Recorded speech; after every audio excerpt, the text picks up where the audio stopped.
Hello friends, स्वागत है आपका Rajan Singh science classes channel पर। और आज के इस वीडियो में हम लोग जानने वाले हैं describe the structures locomotion and reproduction in paramecium. Means paramecium की रचना, प्रचलन एवं पोषण का जो है वर्णन करें। इसको हम लोग कंप्लीट इस वीडियो के अंतर्गत जानने वाले हैं। यह हमको स्टडी करना है बीएससी जूलॉजी पार्ट 1 में, ठीक है।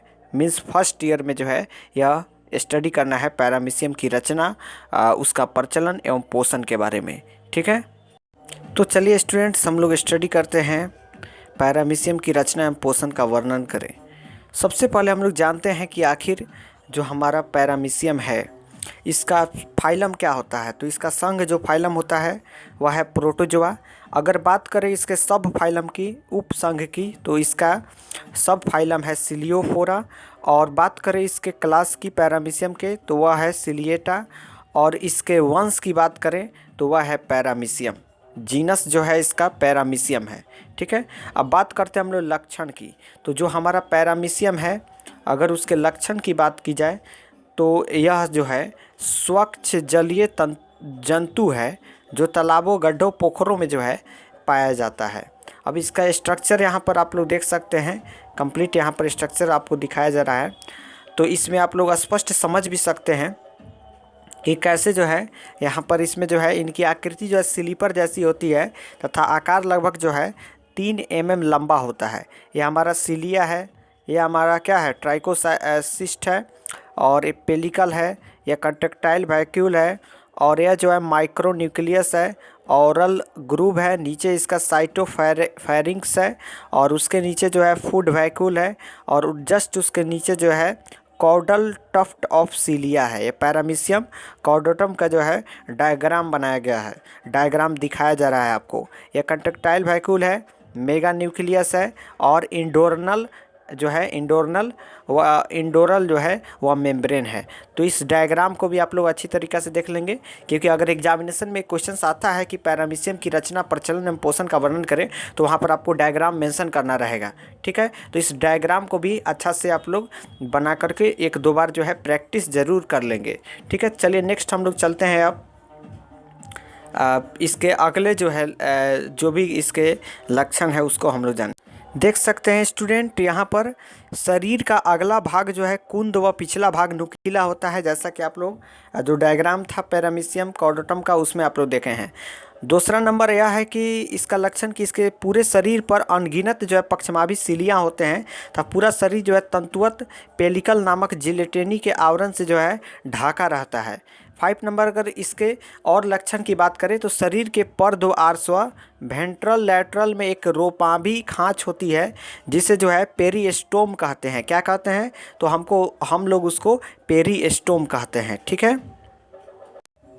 तो आप लोग देख भी सकते हैं, शरीर के अर्धर पार्श्व वेंट्रल लैटरल में एक रोमाभी खांच होती है जिसे पेरिस्टोम कहते हैं। पेरिस्टोम जो होता है एक कीप समान प्रधान वेस्टिब्यूल में खुलती है, जो मुख गुहा में खुलती है। तब मुख गुहा के एक छोटी सी कोशिकीय ग्रसिका साइटोफैगनिक्स द्वारा कोशिका के अंत प्रद्रव्य इंडोप्लाज्म में खुलती है, ठीक है। बात करें इसके 7 नंबर लक्षण की, तो जो शरीर होता है वह कोशिका द्रव्य, अंत प्रद्रव्य, इंडोप्लाज्म तथा बाह्य प्रद्रव्य में विभेदित होता है। अंत प्रद्रव्य में भोजन धान्याँ भी पाई जाती है, ठीक है।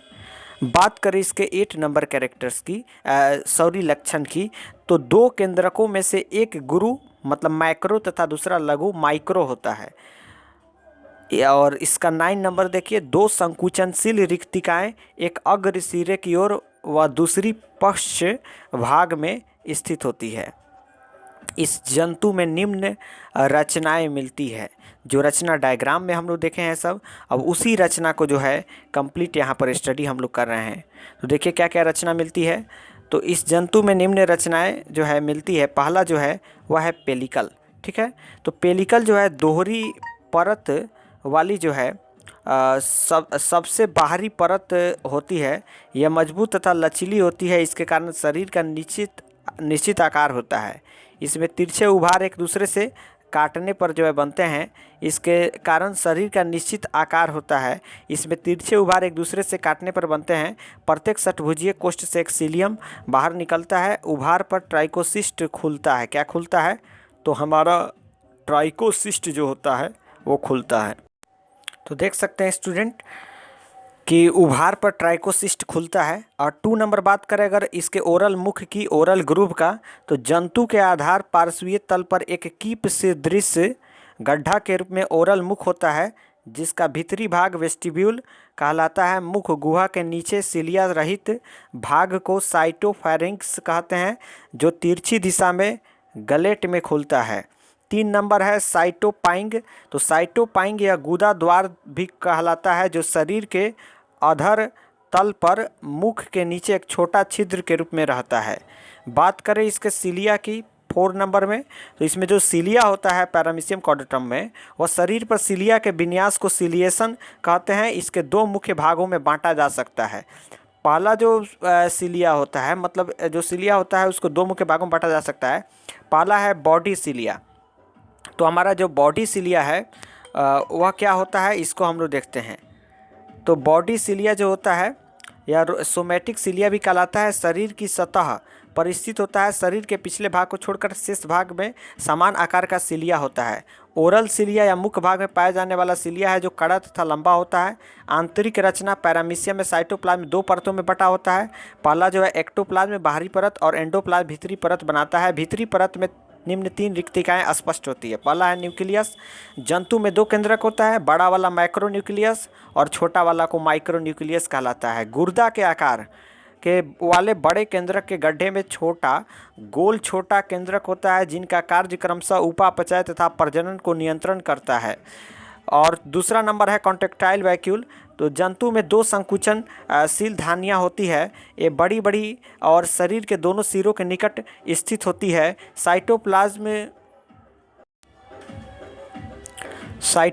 में जल की मात्रा को नियंत्रित करती है। साथ ही उसका संबंध उत्सर्जन तथा श्वसन से भी होता है। प्रत्येक के केंद्र से 10 रेडिएटिंग कैनाल होता है। प्रत्येक में समीपस्थ, मध्य तथा दूरस्थ भाग होता है।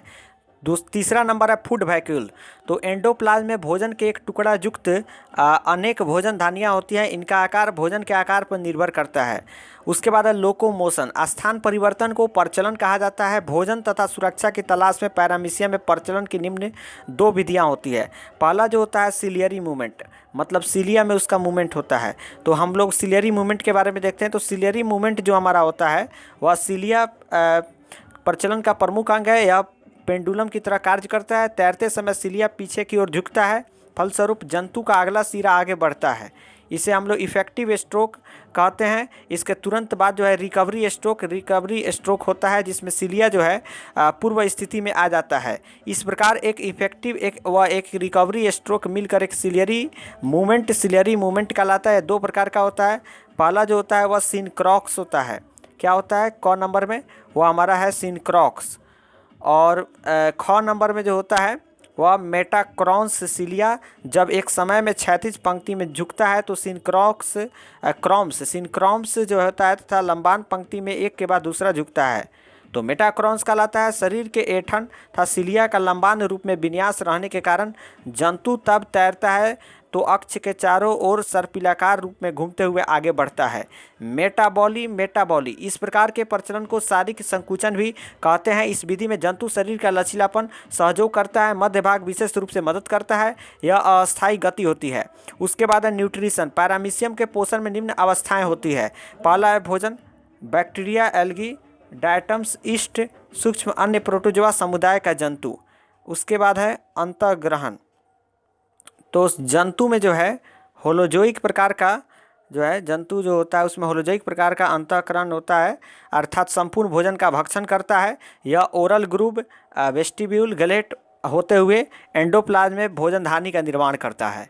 उसके बाद है हमारा तीसरा नंबर पाचन। भोजन धानी साइटोप्लाज्म की धारा गति के कारण समस्त शरीर में एक निश्चित पथ पर घूमता है जिसे साइक्लोसिस कहते हैं। पहले या पिछले सिरे की ओर आता है, इसके बाद पृष्ठ सतह से होते हुए अगले सिरे पर जाता है, अंत में गुदा द्वार पर पहुंचने हेतु नीचे आता है। उसके बाद चौथा नंबर है पाचन। भोजन धारनी में पाचक एंजाइम द्वारा पाचन की जो है क्रिया होती है।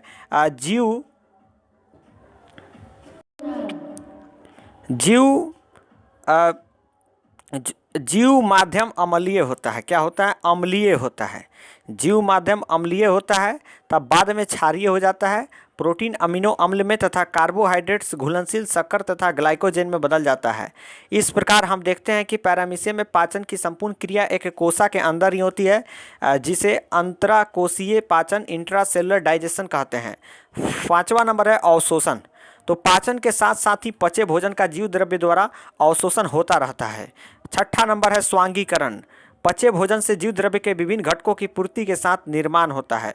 और सातवां नंबर है बहिष्करण। तो अपच भोजन का कण मल के रूप में साइटोपाइंग द्वारा बाहर निकाल दिया जाता है। तो कंप्लीट इस वीडियो के अंतर्गत जो है हम लोग स्टडी कर लिए कि कैसे जो है हमारा पैरामीशियम जो होता है उसमें पैरामीशियम की रचना क्या होती है, उसका प्रचलन क्या है, और उसमें न्यूट्रिशन जो पोषण है वह कैसा होता है। इन सभी चीज़ों के बारे में हम लोग स्टडी कर लिए।